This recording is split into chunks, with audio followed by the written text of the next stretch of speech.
Y aquí tenemos un virtuoso, pero de la arquitectura, del diseño, del urbanismo. Él es profesor en la Facultad de Arquitectura, o FADA, como se llama ahora, hace muchos años, y es uno de los grandes talentos que tenemos en el sentido de la arquitectura acá en Paraguay. Fue encargado también de darle vida al Palacio de López en la primera parte. Ahora creo que se continúa eso. El arquitecto Carlos Cataldi está con nosotros. ¿Qué tal, Carlitos? ¿Qué tal, Bruno? ¿Cómo andamos? ¿Qué está pasando con el Palacio de López? ¿Continúa? El Palacio continúa. No, ya sé. Y está bien. Sigue en pie todavía. Sigue en pie y las obras acércate. Las obras están funcionando bien. ¿Ah, sí? Sí, ¿Y quién está encargado ahora de ese tipo de trabajos? Y ahora el que está encargado es el arquitecto Calvo, ¿verdad? ¿A Calvo? Calvo, ¿no es cierto? Nosotros hicimos el proyecto para esta segunda etapa, entregamos, se llamó a licitación y bueno, ganó una empresa y Calvo está encargado de del manejo de la restauración del palacio. Del andamiaje. De que funcione la obra. Y es muy bien preparado. No, yo sé, pero trabajó mucho, arduamente cuando estuvo contigo ahí en esa primera parte. También. Se quedó sin un solo pelo. Quedó calvo. Quedó calvo. Bueno, ¿cómo te va, Carlitos? Pero muy bien, che. Con Carlos Cataldi fuimos compañeros en la facultad, fuimos compañeros de estudio, muy amigos hace muchos años. Tenemos imágenes ahí justamente de aquel 2011, 2012, cuando se empezaron a hacer los trabajos de restauración de esta sede, que es la más importante entre los edificios históricos del país, es el Palacio de Gobierno. Estaba el presidente Federico Franco en aquel momento al frente, ¿verdad? Y lamentablemente no se concluyó ese andamiaje, digamos, de restauración en su totalidad. Se quedó por el camino. ¿Por qué se quedó? ¿Por qué no se continuó? Porque se supone que hay que continuar y terminar un trabajo X, ¿verdad? Por más que cambien los gobiernos o cambien los presidentes. Acércate, por favor. Bueno, el tema es, si hay una política de Estado, no importa el gobierno. Son políticas de Estado. Políticas de Estado. Claro. Y si como política de Estado se tenía pensado que había que restaurar el palacio, ¿verdad? Se debería haber continuado, no importa quién esté en el gobierno. De hecho, vos sabés bien, porque nos acompañaste de cerca en esa primera etapa, que las condiciones del palacio estructuralmente hablando, ni siquiera estamos hablando de los detalles, digamos, estéticos, ¿verdad? Estructuralmente estaba muy afectado por una serie de factores. Muy venido a menos. Muy venido a menos. O sea, era una especie de momia maquillada, nada más, ¿verdad? Pero los graves problemas realmente... Estructurales, ¿verdad? Entonces... Se pudieron comprobar cuando ustedes metieron ahí Claro. Los detalles de empezar a sacar las pinturas, a remover todo. A remover todo, ¿verdad? Se comenzó de arriba y abajo. Arriba y abajo. Y realmente existió un proyecto en ese momento que implicaba terminar un sector para comenzar el otro, ¿verdad? Se trabajó en todo un sector que tampoco se llegó a concluir. Eso es algo que siempre me preguntan, y tampoco se llegó a concluir esa primera etapa porque las obras fueron, digamos, detenidas, ¿verdad? O sea, la relación entre el gobierno y la empresa constructora es un tema aparte, en el cual nosotros como proyectistas y directores de obra, digamos, estábamos solamente para encarar los trabajos de restauración. Lo que sí que se paró, y evidentemente la segunda etapa, que es la que se está llevando a cabo ahora, tampoco se pudo hacer, ¿verdad? Y eso quedó parado. Claro, en aquel momento no se pudo hacer. No se pudo hacer.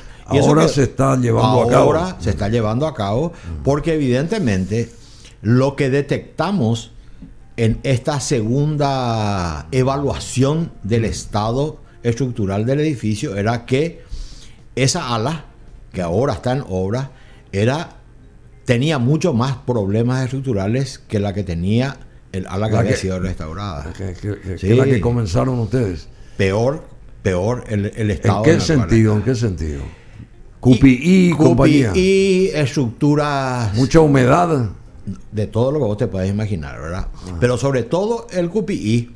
Viste que el QPI pues es un agente silencioso. Vos no te das cuenta y cuando... Te corroe y te carcome por dentro. Y cuando apareció el primer síntoma externo, usted sabe que ya está todo carcomido. Bueno, eso es lo que encontramos. Porque contrariamente a lo que era el ala este, que los entrepisos estaban, digamos, estructurados en base a perfiles de hierro, este otro sector, todos los entrepisos son de madera. Ah, de madera. De madera, ¿verdad? Y estamos hablando de una supuesta originalidad, ¿verdad? Que era evidente que en la época que se construyó era el sistema de hacer los entrepisos. Perfecto. Bueno, eso estaba... Perdón, ahí te detengo. Y esos entrepisos ahora con esta restauración, si los del ala anterior ya recuperada tienen las viguetas de hierro, ¿no se pondrían las viguetas de hierro en esta segunda? Acá lo que en se este está... nuevo sector, sí, digamos, que se está reconstruyendo. Acá la idea es tratar de recuperar al máximo las piezas originales, porque son testigos, sí, ya sé, pero... es testimonio, y aquellas que no se pueden salvar van a ser cambiadas por, digamos, perfiles metálicos, ¿verdad? O sea, perfiles metálicos, sí, claro. Pero eso se va evaluando. Que van a durar más tiempo, claro, ¿verdad? Por supuesto. Eso se va evaluando, Bruno, a medida que avanza la obra, porque tenés que tener en cuenta que a medida que comenzás a trabajar van apareciendo las sorpresas, ¿verdad?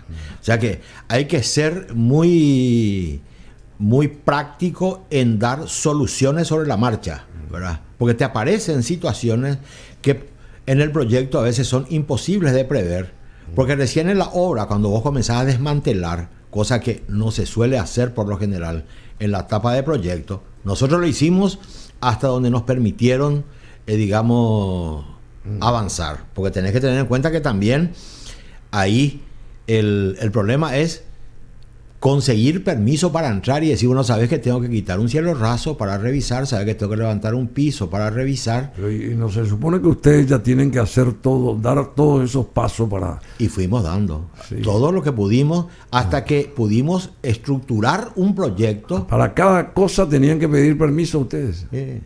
Así mismo. Así es. ¿Y a quién le pedían permiso? Y no sé, ya solamente faltaba el Papa. Sí. No, realmente es complejo, ¿verdad? Y esa caída del torreón, ese torreón que cayó por una ventisca. Sí, los pináculos. Los pináculos, no sé. Eso nunca pasó ahí. ¿Y por qué se cayó ahora eso? ¿Por qué se cayeron esos pináculos? Bueno, pues ese fue un accidente. Acordate que hubo una tormenta muy fuerte. Muy fuerte, sí, pero siempre hubo tormenta, ¿no? Sí. Es la primera tormenta que azota al palacio. Sí, no, pero fue un fenómeno muy especial. No, con esto no quiero ni salir a favor ni salir en contra, pero fue un caso fortuito que puede pasar en cualquier obra, ¿verdad? Acá lo que pasó es que el techo, el sobretecho que estaba colocado para proteger los trabajos que se estaban haciendo en el interior, viste que se destechó completo eso. Claro. O sea, se tuvo que desmantelar ese techo que estaba totalmente carcomido y hacer de vuelta un techo provisorio. Y este techo es provisorio para poder trabajar, porque si vos haces a cielo abierto, llueve, lo que sea, se te mete todo y te funde. Y te para el trabajo, se para el trabajo. Se para el trabajo. Entonces... y uno de esos techos, digamos, sería... Es el que voló, ¿verdad? El que voló y lamentablemente... Y pegó ahí pegó en los dos pináculos. En los dos pináculos. Sí.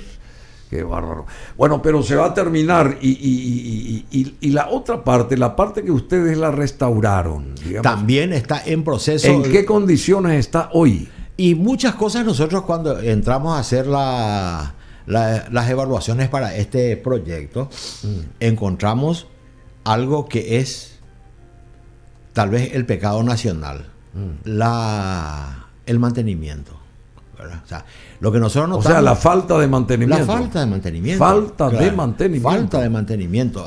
Cosas que nosotros encontramos que evidentemente es no tener alguien especializado de manera permanente. No hay un manual de mantenimiento, por ejemplo, de un edificio tan importante. Y se hace el manual, pero si vos no tenés... Y nadie respeta. Pero si vos no tenés el personal idóneo que esté ahí, una especie de intendente del edificio, que sepa absolutamente todo. Y que todos los días esté monitoreando. ¿Y existe ahora esa persona? No, que yo sepa, no.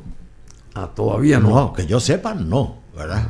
Entonces, esa persona, que es una persona entendida en el tema de restauración, que está full time ahí, que tiene el manual de procedimientos, que conoce el edificio, ante cada situación sabe cómo actuar y antes que se genere ningún tipo de conflicto, actúa y lo pone. O sea, es un mantenimiento constante. Inclusive de una falleva, todo tiene que saber. El mínimo tornillo tiene que saber. El mínimo tornillo. Entonces, porque es un edificio emblemático, ¿verdad? Claro. Imagínate que cuando nosotros entramos, el estado de... ¿Qué dijiste vos cuando empezaste a recorrer eso y tenías la obligación de restaurarlo?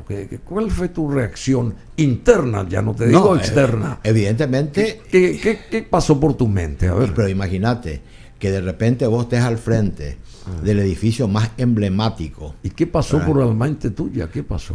Era, mi querido, hay que ponerse a investigar qué es lo que hay acá, ¿verdad? Porque realmente siempre vimos el palacio. Acordate que al palacio era una especie de búnker que no entraba nadie. De mito. ¿Verdad? De mito, ¿verdad? Era comenzar a recorrer el edificio y comenzar a entenderlos por sobre todas las cosas, ¿verdad? A tratar de encontrar toda la información posible, ¿verdad? Porque es un edificio que no hay datos fidedignos que uno pueda tener sobre la obra en sí. Aspectos estructurales. Y menos ¿cómo se llama? Un plan, no sé, planos. No hay planos. No, los planos ¿Hay planos originales? No, que va a haber planos originales. No hay planos originales. Hay planos originales, ¿verdad? O sea, no hay planos originales. No, inclusive en el... ¿Y de dónde partieron ustedes, por ejemplo, si no hay planos originales? Y tuvimos que hacer el relevamiento y hacer los planos de cero.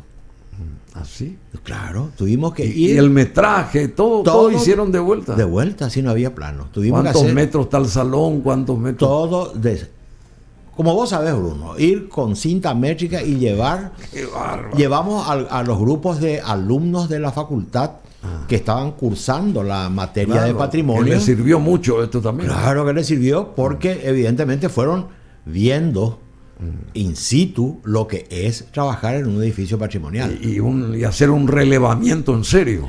El relevamiento dentro del concepto de lo que es relevar una obra de esta categoría. O sea, pues no es solamente medir, es relevar toda la información que el edificio nos está dando. Porque el edificio... Y cotejar con aquellos años en los que se construyó esto para saber los materiales de dónde sacaron y cómo provinieron, de dónde provinieron esos materiales. Y esos fueron datos que fuimos recabando, ¿no? Interesante. Y fuimos encontrando... Una investigación de cero. Una investigación de cero, ¿verdad? Y con eso armamos, ¿cómo te podría decir? La historia del edificio. Y el basamento, sí. ¿No es cierto? La historia del edificio, porque había que entender el edificio no solamente en su materialidad, sino en su inmaterialidad también. O sea, inmaterialidad. Y claro, porque el edificio pues es una obra, ¿cómo te puedo decir?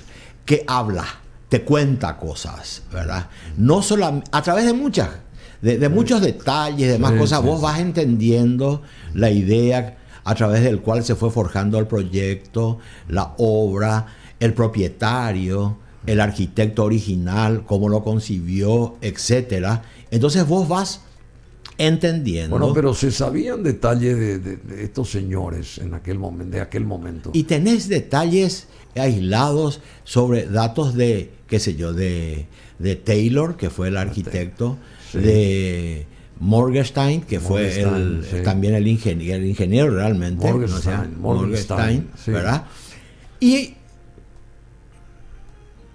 Pero de repente no hay datos, como era una obra privada. Nosotros buscamos mucho en el Archivo Nacional. Claro, porque fue una mansión privada. ¿verdad? Para Francisco Solano López. Para él se lo mandó a construir en forma privada. Que nunca estuvo ahí viviendo. Que nunca habitó, ¿verdad? Nunca habitó, ¿verdad?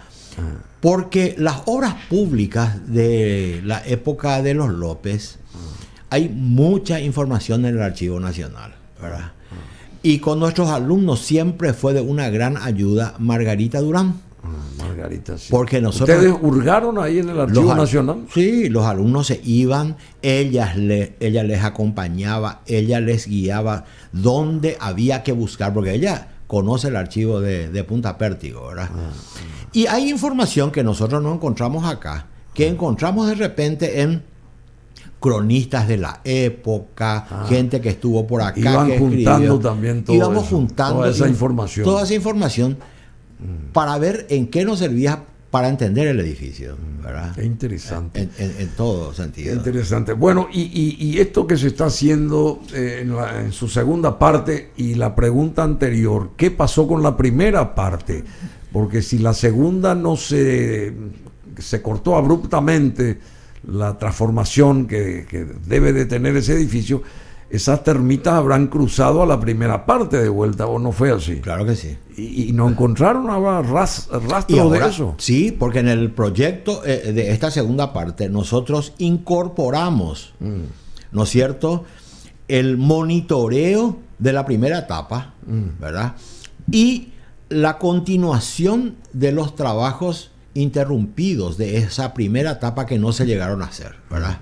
O sea, era, ya que se está trabajando en esta segunda etapa, revisar lo que fue la primera.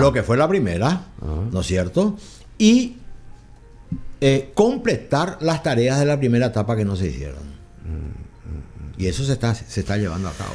Bueno, Carlos Cataldi, un prominente arquitecto respetado, por supuesto, profesor, ya dije, urbanista, que tiene mucho background y bueno, es una persona que yo lo conozco hace muchos años y evalúo también todo su recorrido, ¿verdad? En el mejor de los sentidos. Acá está llamando alguien, por favor, sí. ¿Cómo está Asunción, Carlos Cataldi? Vos, desde la mirada tuya de arquitecto, ¿cómo ves Asunción? Estamos ante los 500 años que van a pasar volando hasta que se cumplan estos 500 años. ¿Hay alguna planificación, algún proyecto de Asunción, madre de ciudades, por los 500 años? ¿Cómo mostrar la capital del país a propios y a extraños? ¿Y qué tipo de urgentes cambios amerita la ciudad, por ejemplo? Bueno, si hay algún proyecto por los 500 años, yo desconozco, ¿verdad? Yo desconozco, ¿verdad? Pero ya se debió de haber planificado. Y yo supongo que sí, ¿verdad? Porque... Pero ¿cómo si vos sos profesor? Pero no, yo desconozco, ¿verdad? Yo puedo ser profesor, pero de nosotros no va a partir eso, ¿verdad? Habría que ver con la gente que está encargada de planificar eso. Ahora, Asunción... Y vos lo sabés. ¿Quién es la persona o las personas encargadas? Y bueno, pero ahí eso debería... La municipalidad. Y la municipalidad, la Secretaría de Cultura, el Ministerio el Ministerio del otro, se debería generar, digamos, algún conjunto de entidades donde también puede estar la universidad, la Facultad de Arquitectura, ¿por qué no? ¿Verdad? Y las coordinadoras de limpiar plazas y de arreglar los parques. De todo, ¿verdad? Porque Asunción es una ciudad que lamentablemente... ¿Qué es Asunción? Una involución. Asunción. Es una porque Asunción es involución. Involución. Porque si vos ves lo que era Asunción décadas atrás, sí, ¿no es cierto? Sabemos. Bueno, era una ciudad linda, una ciudad coqueta, chica, por decirlo, linda, ¿verdad? Y limpia. Limpia, etcétera, ¿verdad? Con buenas plazas, tenías un parque caballero donde vos podías ir con todos los atractivos que hoy desaparecieron, ¿verdad? Porque vos comenzás a ver todas esas fotos del pasado. De 1930 para acá.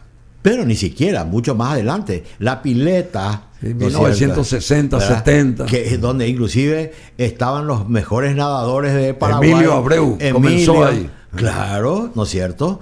Bueno, ahora es es un chiquero, no sé cómo te puedo Tierra explicar. de nadie. Tierra de nadie, ¿verdad? O sea, Y el centro de Asunción, ahí, la plaza frente a la catedral, ¿qué No, es? ¿Cómo describirías ese lugar? Y eso es directamente algo que no tiene... Ahí se fundó Asunción, ¿sabías? Y sí, pero ese lugar ya es... esas son cosas que vos no... ¿Qué es ese lugar? Ese lugar es un... es cualquier cosa. Pues imagínate que en la plaza principal de la ciudad se arme un villorrio y encima... apoyado por las propias autoridades. Y no sé decir. Porque ahí tenés a la policía frente. Respaldado, pero tenés la policía, tenés el arzobispado, tenés el cabildo, tenés el Congreso. Es el lugar más importante, y ahorita sé que la imagen es el de un villorrio, de gente que subió, se apropió de un espacio público que es de todos, porque vos haces, ¿cuánta gente vive ahí? Dentro de lo que es toda la población de Asunción, ¿verdad? Eso es un porcentaje minúsculo. O sea que un grupito se apropió de todo el espacio simbólico de la ciudad. Y lo mismo pasa con el resto del centro, ¿verdad? Es un espacio que ha sido invadido por gente, digamos, dudosa, si le querés llamar, ¿no es cierto? Que hace de que el resto... De dudosa procedencia. De dudosa procedencia y de dudoso proceder, ¿verdad? Que hace que el resto de la gente no quiera ir al centro. Y entonces tenés un centro que está abandonado, que es un territorio de nadie, ¿verdad? Y esas son cosas que, digamos, las instituciones ¿Y por tienen qué se que operar. permite esto, Carlos Cataldi? Y no sé. Yo creo que acá hay varios factores. Pero vos ¿verdad? sos profesor de una universidad importante. Ustedes no pueden organizar por lo menos una manifestación, o por lo menos a través de cartas o que Pero nosotros comunicados, ahora, tratar de mover esta historia. Pero nosotros ahora como universidad hemos presentado a la Intendencia Municipal una preocupación, por ejemplo, sobre la Franja Costera Norte. Porque viste que salió ese que se iba a poner una estación de servicio. Sí. Ahora paso y me encuentro que en el lugar donde iba a estar la estación de servicio hay una villa, no sé si viste. No. Una cantidad de casuchas de madera que dice que ahí van a ubicar a cierta gente, ¿verdad? Ah, sí. Entonces vos decís, espera un ratito, ¿hay algún plan, algún proyecto de ciudad? No se ve. ¿No es cierto? Vos ves que en este momento los edificios de departamentos están invadiendo los barrios residenciales. Vos tenés tu casa con otros vecinos y de repente te aparece un edificio en altura. Una mole. Una mole al lado de tu casa. O te aparece una estación de servicio ahí al lado, ¿verdad? O sea, realmente... Y toda esa zona frente al río, ¿por qué no se hace un gran... un lugar donde de edificios altos, de parques, así como tiene Buenos Aires, tiene Miami, tiene qué sé yo? Es que se esperaba que el municipio, una vez que se culmine este tema de la Franja Costera, genere un plan, un proyecto que incluya, digamos, también a la empresa privada que pueda llegar a entrar a hacer propuestas. ¿Cómo se llama ese lugar, digamos? ¿Conoces ahí Buenos Aires, donde está la Facultad de Derecho y todo ese parque verde? Sí, ahí ¿Cómo se llama todo eso? Bueno, en fin, hacer eso sobre el río Paraguay, pero lo que se hizo en Puerto Madero. Lo que se hizo en Puerto Madero. Puerto Madero, por ejemplo, ¿verdad? Bueno, acá se gastó una enorme cantidad de dinero en un proyecto como fue el Plan CHA. Vos habrás escuchado. Sí, 1000 veces acá vinieron a repetir ese nombre. Que ganó un equipo español en sociedad. ¿Y el proyecto Ciudadela en qué quedó? No sé yo eso.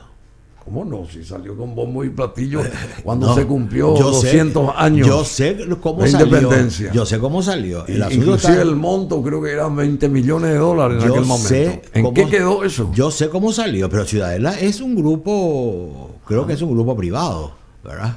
Sí, que conformado por ciertas personas a quienes sí, a ellos habría que preguntarle, ¿verdad? Si te he visto no me acuerdo. ¿Verdad? Nosotros hemos accedido a la información elaborada por ellos, muy bien, muchas gracias, ¿verdad? Está bien, ¿verdad? Se han hecho planes como el caso del Plan CHA, que quedó. ¿Y en qué En la consistía nada. ese o consiste ese plan? Y el plan CHA era un plan que buscaba una revitalización del centro histórico de Asunción, Sí, ¿verdad? sí, Porque vos sabés que uno de los problemas que tiene el centro histórico es que es un territorio abandonado. O sea que, Completamente. bueno, y sobre todo teniendo en cuenta que la gran mayoría, o sea, no la gran mayoría, casi la totalidad de los edificios de carácter patrimonial que están en el centro son propiedad privada, ¿verdad? O sea, ¿cómo incentivas? Pertenecen a 4 o 5 familias. ¿Cómo vos incentivás a Bruno Masi para que invierta en su propiedad histórica que está en el centro de Asunción si no hay reglas de juego claras? Y ¿verdad? disminuyéndole o prácticamente no cobrándole impuesto alguno hasta que reestructuren la propiedad que Y tengan. algo, ¿no es cierto? Esa es parte, digamos, de lo que hablamos al comienzo, de que desde el municipio tiene que haber un proyecto de ciudad, ¿verdad? Y eso ¿Y quién implica, se encarga de este tipo de cosas? Nadie. y yo supongo que el municipio. Sí, ¿verdad? pero el municipio, pero son 10.000 tipos con los que están ahí, 10.000 funcionarios. Y no hacen. Y no hay una mesa de tareas, de trabajo, de Pero planificación. ellos deberían convocar, decir, señores, nosotros necesitamos convocarle a la universidad, necesitamos convocarle a fulano, a mengano y a merengutano, ¿verdad? Unamos fuerzas. No surge de ninguna cabeza pensante si existen entre las 10.000 ahí. Y yo no sé si son pensantes. Vos sabés que Montevideo tiene 750 funcionarios. Y Montevideo es una ciudad impecable. Santiago de Chile tiene 2.500 funcionarios. Y qué enorme ciudad. Y nosotros, que tenemos 500.000 almas, un poco más, tenemos 10.000 funcionarios. ¿Pero por qué? Volvemos al inicio, que el municipio es... No, solo- porque vos dijiste cosas que no salieron al aire. Esa cantidad de gente que ingresa a Asunción, ¿verdad? Sin pagar nada. Y que destruye Asunción al mismo tiempo, ¿verdad? Porque- La desgasta por lo menos, Sí, ¿verdad? claro, Vos claro, tenés, claro. qué sé yo, Explica esa parte, un explica millón, esa parte. 1,5 millones o más de 2 personas. millones. Ponele 2 millones Ah. de personas que te están ingresando todos los días a trabajar, a estudiar, a hacer trámites, etcétera, etcétera, a la ciudad. Colapsa totalmente, ¿no es cierto?, la ciudad en horarios de entrada. Y de salida. Colapsa en el horario de salida y esa gente entró, usó la ciudad, ¿no es cierto? Claro. En el buen sentido de la palabra, pero no paga ningún tributo a la ciudad. Esos vehículos que ingresan no pagan ningún tributo a la ciudad. Entonces, ¿qué pasa? Vos tenés 600.000 vehículos, creo que la otra vez dijeron, que ingresan diariamente. Sí. Bueno, esos vehículos desgastan las calles, etcétera, pero ellos no pagan ningún tributo, ¿verdad? Y los 140 o 150.000 contribuyentes en los cuales estás vos y estoy yo, que vivimos en Asunción, somos los que tenemos que solventar todos los gastos de esta ciudad. Y si vos tenés en cuenta que de todo lo que pagamos nosotros, el porcentaje más alto es para pagar a toda esa caterva de funcionarios que están en el municipio, ¿verdad? Entonces vos decís, ¿y qué resta para la ciudad? Nada. Nada. Bueno, claro. ¿y qué hace la caterva esa por la ciudad? Y así como estamos viendo, no hace nada, ¿verdad? O sea, ensucia. Ensucia. Contribuye a ensuciarla. A ensuciar. Entonces, realmente acá Asunción debería replantearse de cero, ¿verdad? Y los ciudadanos de Asunción, los que realmente vivimos y tributamos en la ciudad, deberíamos tener algún grado de participación y de decisión en las cosas que o se hacen. de beneficio, O de- por ejemplo. ¿verdad? De beneficio, que se limpien las plazas, que se arreglen las plazas, que esto, que lo Lógico, otro. ¿verdad? Así que yo no sé si es una llamada. Bueno, hay un montón de cosas. Hablando de plazas, ese proyecto de Glavinich, de unir esas Las 4 plazas. céntricas frente al Hotel Guaraní para que la gente se ubique y frente al Banco Nacional de Fomento, ¿qué te parece ese proyecto? Era un buen planteo el de Gustavo. Sí. Muy buen planteo, ¿verdad? Pero es un proyecto más de Asunción que queda en los papeles. Sí, pero eso va a embellecer la ciudad, Pero, ¿y se hace? porque ahí hay que trabajar en serio. No se hace. Y nosotros tenemos, te voy a decir, experiencias de este tipo de cosas. No sé si vos sabés que cuando salió el proyecto de Franja Costera, hace varios años, 31 años atrás. Bueno, había todo un proyecto que había desarrollado el BID para la Franja Costera, que era no solamente hacer, digamos, una ruta costera, como se le podría decir, ¿verdad? Sino era plantear todo un proyecto integral del desarrollo de la Franja Costera, ¿verdad? Lo estaba haciendo un estudio de Barcelona, ¿verdad? Que estuvo acá. Y dentro de ese... Se habrá pegado un tiro cuando... Sí, se pegó un tiro en el pie. Para no decir en otro lado. Para no decir en otro lado. Bueno, y entonces el BID nos convoca a la Facultad de Arquitectura y al Instituto de Historia Particular que yo estaba dirigiendo en ese momento, porque decían ellos que necesitaban tener un diagnóstico del Centro Histórico de Asunción para poder atar al proyecto de Franja Costera. O sea, cómo iban a funcionar. Concatenar las cosas. Concatenar las cosas, ¿verdad? Pero como no existía ningún diagnóstico, el municipio no tenía absolutamente ningún dato sobre lo que pasaba en el centro histórico, nosotros elaboramos un informe que está publicado por el BID y está en Washington, en la biblioteca del Banco Interamericano de Desarrollo, y también acá, y se entregó a la municipalidad para que ellos tengan. Terminó en un basurero, mi estimado, ¿verdad?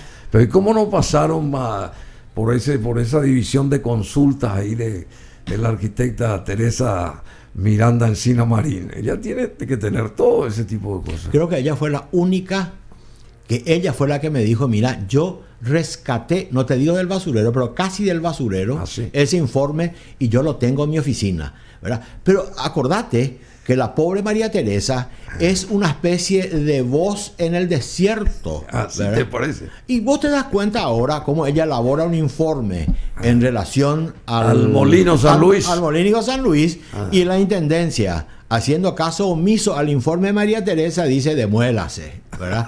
Entonces vos decís, pero escuchadme, este es un monstruo con varias cabezas, ¿verdad?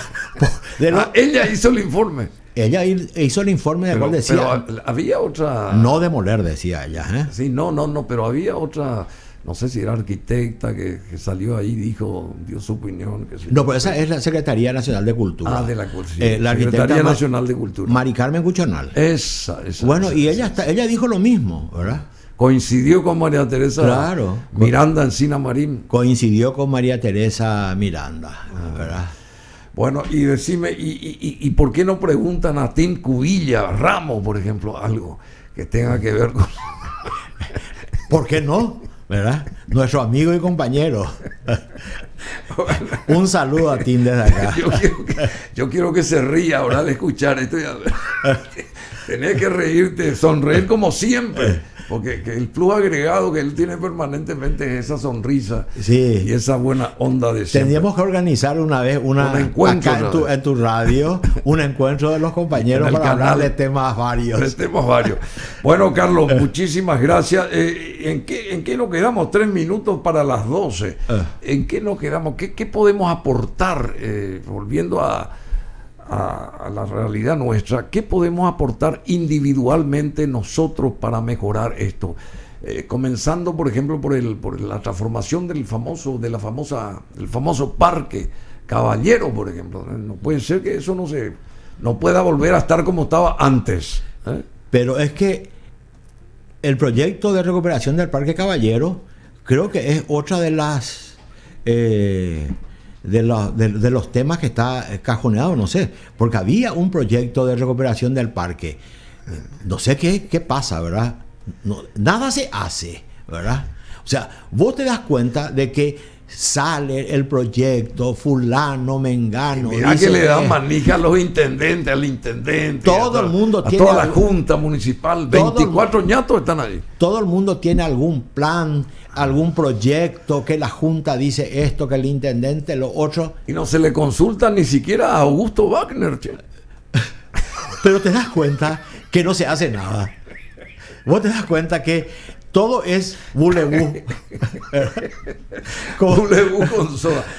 Como decía un conocido, bulebú fan fan. Ya que estamos con estos términos francófonos, ¿qué pasó con Notre Dame? A ver, ¿sabes algo de lo que se está haciendo? Está en proceso de restauración. Notre Dame. ¿Cómo hacen bien las cosas estos franceses? Y está en proceso de... Bueno, acuérdate que Notre Dame también se incendió por causa de que mientras estaban en una obra de restauración, se les prendió la chispa, ¿verdad? Y se incendió todo, ¿verdad? Es como que acá diga, ¿sabes qué? Voló el techo del palacio y echó 2 pináculos. Allá incendió toda la catedral. Toda la catedral, sí, qué bárbaro. Bueno, querido Carlos, no sé, algo que quieras agregar, estamos escuchándote. La familia, ¿sos abuelo ya? Sí, abuelo. ¿De cuántos nietos? De 2. De 2. De 2. Bueno, las 12, así que... Y tu señora es arquitecta. Claro. Compañera nuestra también. También. Y la parte privada, ¿cómo anda la parte privada nacional, arquitectónicamente hablando? Y la parte privada, bueno, nosotros vivimos de trabajar en forma privada, ¿verdad? O sea, vos no vivís de restaurar el Palacio de López. No. Acuérdate que la restauración del Palacio de López se hizo a través de un convenio con la Facultad de Arquitectura, ¿verdad? Ahora, este proyecto de la restauración de esta segunda etapa, sí yo personalmente como arquitecto fui contratado, ¿no es cierto?, por el MOPC para elaborar el proyecto, eso sí, ¿verdad? Pero como un privado contratado para hacer el proyecto. Nosotros vivimos de nuestro trabajo privado. Mal, bien, ahí ganamos los centavos. Decime una cosa, desde Filisola, que fue el primer intendente votado por el pueblo, con B corta, hace 31 años o 32 años atrás, ¿por qué todas las administraciones que vinieron y tantos intendentes que pasaron no produjeron algo positivo en el sentido de decir, bueno, esto hizo fulano, mengano, el gobierno tal, la administración? O sea, todo es la misma cosa y más bien se va para atrás la ciudad en vez de agregar a la historia de Asunción brotes o rebrotes positivos para las siguientes generaciones. Es lo que te decía fuera de micrófono cuando estábamos hablando al inicio, ¿verdad? Sí. No hay interés, ¿verdad? No hay interés. ¿Para qué son ungidos esos intendentes? Es lo que hablamos al comienzo. Son operadores políticos y nada más. O sea, gano una intendencia, ¿no es cierto? Al ganar la intendencia soy un eslabón más en una cadena, digamos, partidaria de cualquier partido que quieras, ¿verdad? Y evidentemente detrás de ello está la posibilidad de manejar una caja, de contratar empleados, etcétera, que son al final todos operadores, ¿verdad? Y eso lo vemos, o sea, no es algo que solamente se dé en el contexto nuestro. Eso lo estamos viendo en todos los países vecinos también, ¿verdad? O sea, es una especie de tradición. No, bueno, criolla. pero el de Buenos Aires es buenísimo. Rodríguez Larreta, por ejemplo. Bueno, pero acuérdate que Buenos Aires... Ese es un genio. Buenos Aires es un caso, hasta te diría, paradigmático, ¿verdad? Dentro de la Argentina, ¿verdad? Con gente que ha sabido manejar, gobernar y administrar una ciudad, ¿verdad? Rodríguez Larreta es más o menos lo que fue Jaime Lerner en Curitiba, por ejemplo, ¿verdad? Sí, Jaime Lerner, acordate que aparte Jaime Lerner era un arquitecto y un urbanista consagradísimo. Sí, ya sé, o sea, él sabía muy bien desde su experiencia profesional de arquitecto y urbanista qué había que hacer y qué no había que hacer, ¿verdad?